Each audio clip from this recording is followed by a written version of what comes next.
Hey guys, so today I'm going to tell you how to reset mobile network settings in Samsung A36 or A56. If you want to reset your mobile network settings, so let's see how can do this.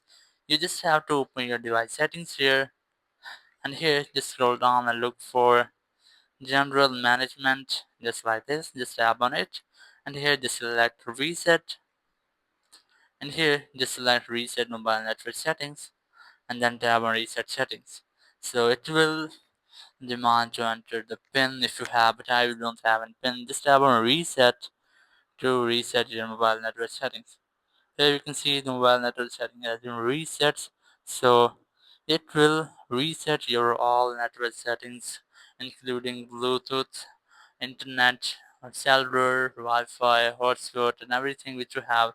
So that's how you can easily reset your mobile network settings in Samsung A36 or A56. Thank you very much for watching the video. Until next video, bye bye.